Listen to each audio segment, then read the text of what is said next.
Kia ora guys, welcome back to the Black Jersey. My name's Max and I'm the host of this channel. Make sure to like this video and subscribe to me if you're a fan of my content, and a big thank you to my patrons for all of their ongoing support.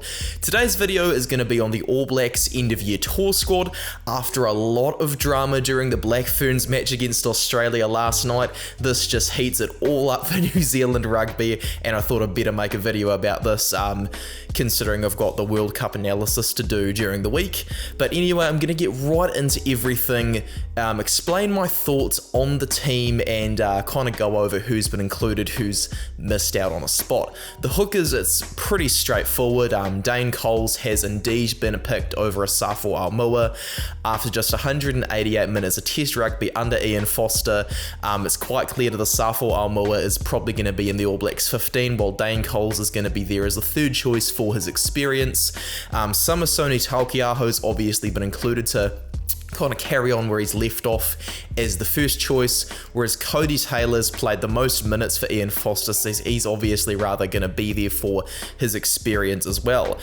Quite interesting what's going on with the props. So it's Bauer, De Groot, Laulala, Lomax, Newell, Tu'ungafasi. So it's looking to me like Ofa Tu'ungafasi is going to cover loose head prop, while Fletcher Newell is going to be the third choice over at tight head. Newell has definitely improved a lot during the 2022 season, so I think it's definitely going to be good for him to go on the end of year tour to kind of prep him for a very long All Blacks career. Tyrell Lomax has really come of age at 26 years old as well. Having debuted against Japan in 2018, it'll be quite nice to actually see the guy come full circle and just smash them at scrum time for this end of year tour. Nepo Laulala's had a lot of injuries in the last year or so to his neck, so it's very good to see him overcoming that as he signed a one-year deal through to 2023. There's rumours of him heading off to France after the World Cup. George Bauer's in there as well, as he's played the most minutes at loose head prop for Foster, so I'm expecting him to back up Ethan De Groot, as De Groot's just been absolutely outstanding. De Groot has had a phenomenal season and has really proved the potential I said he could have.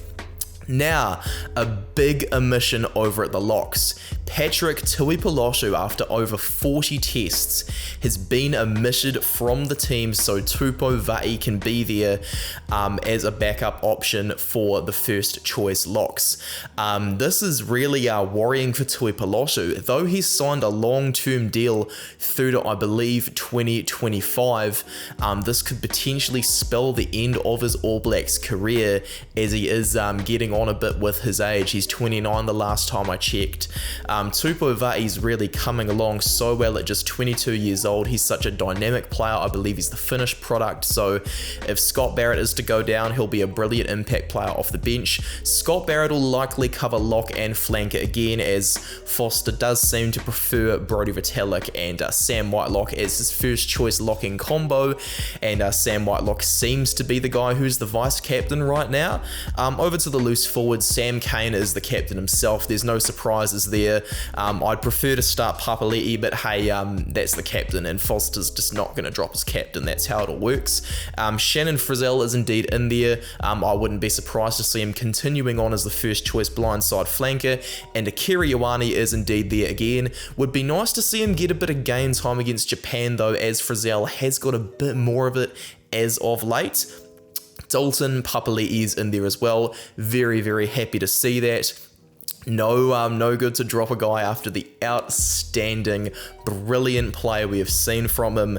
Ardie Savia and Hoskins Sotutu are the only two number 8s. I'd just like to see Ioane get a few more minutes at 8, perhaps backing Sotutu up off the bench against Japan. Would be nice to start Sotutu against Scotland as well, as Savia is the best player in the world, and Sotutu just seems to be the only guy that they are willing to put in as Savia's cover. Not good to see Luke Jacobson missing out though. He'll be pretty gutted after getting called in for the end of the Rugby Championship. We're now going to go over to the backs. Folau Fakatava, everyone keeps saying, oh no, bring back Brad Weber, put Folau Fakatava in the All Blacks 15, give him more game time. It's quite clear to me that they're probably going to start Fakatava or Christie against Japan. Both of them really need a lot more minutes in the World Cup cycle ahead of 2023. Christie's 27, but he's still only played played 12 tests. Fakatava's only played 2, so they really need to figure out what share of the depth chart those two are going to have, as Aaron Smith does appear to be running on fumes right now. Hopefully Smith doesn't get injured, because that would be good to just get them that time off the bench. Maybe starting with Smith as a backup. They've just got to kind of identify how much experience exactly these guys are going to need ahead of 2023. Over at First 5, there's another huge talking point as well.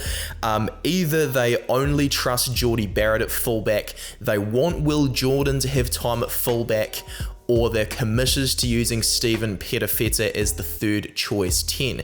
Damian McKenzie has regained his eligibility now that he's completed the season for Waikato. They lost their quarterfinal about an hour or so before the squad was named, and for whatever reason, DMAC has still not returned despite having completed his season with Waikato as part of his agreement in his new contract now that he's back from a season-long deal with Japan. Damian McKenzie may be tempted to go overseas again after this has happened. This is not good for him. Richie Mo'unga and Beauden Barrett, no surprises to see them there. I don't think I have to say much more apart from Beauden's experience off the bench being a good thing and Mo'unga being one of the world's best 10s. But yeah, Perofeta, he needs to start at 10 against Japan if they do indeed want to make this commitment. Perhaps they're just biting on like McKenzie having just a spick, like enough of a share if someone does go down. In midfield, Braden Ennor has been retained after the injury to Quinn Tupaia. Ennor's going to be quite happy about that. That'll be a real boost for his career. He has not had a lot of game time under Ian Foster. He's got just 5 caps in total, so a start against Japan would also be very beneficial for him. David Havili's recovered from concussion, which is very good to see. It'll be nice to see him get a few hitouts against the Welsh and Scottish and the English. Anton Lienert-Brown is back from injury as well. He came back for Waikato this afternoon, and it's very good to see him back in the All Blacks, returning from that bad shoulder injury that kept him out for a very long time. After Tupaia's ACL getting done, we really need ALB coming back, so it's pretty much perfect timing. Jack Goodhue's not been included either. This is because he's had surgery on his own ACL again. I think it's safe to say Goodhue's career is over. He has not played any minutes in 13, which is his preferred jersey for Foster, and he now ranks 3rd on the 12th depth chart if we're still keeping him in Tupaia's minutes valid on it.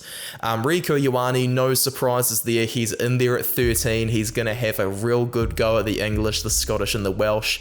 Would be very good to get Roger Tuivasa-Sheck some game time with Ennor against Japan as well, though. Having those two in there as the 2nd and 3rd choice players, the strategy and the road they want to go down seemingly. So if Ennor and Tuivasa-Sheck are going to get the trust to go to the World Cup, it's time to start building a combination between them, if you ask me. And so getting them both out there against Japan seems the best idea for that. And you know what, if we absolutely walk over Wales, just do it ahead of Scotland so we can preserve the energy for England. I'm shaking in my boots over that. No real changes to the outside backs apart from McKenzie getting unfairly snubbed. Comment your thoughts on the whole McKenzie thing down below, please, guys. As I said, Jordie Barrett is indeed there, sorry, at fullback. These blows to the head I took in my career, goodness me. Caleb Clark's also there as a power winger. He's likely going to remain the first choice left wing, and there's another guy who really does need more game time. It's Leicester Fainga'a Anuku. Wales perhaps would be a good place for him to play, as it is one of his middle names. He's got quite a lot of interesting middle names given to him by his father. Last time I checked, I think Twickenham was one of them. But yeah, Fainga'a Anuku as centre and wing cover, he presents very good utility value for 2023, so the best way to get him stuck into it, see if he can be trusted for the pool stages of World Cup, it's play him against Wales, Scotland and Japan. Ideally he would come off the bench over Reece for like some of those as well. Like, he just needs more game time, that guy.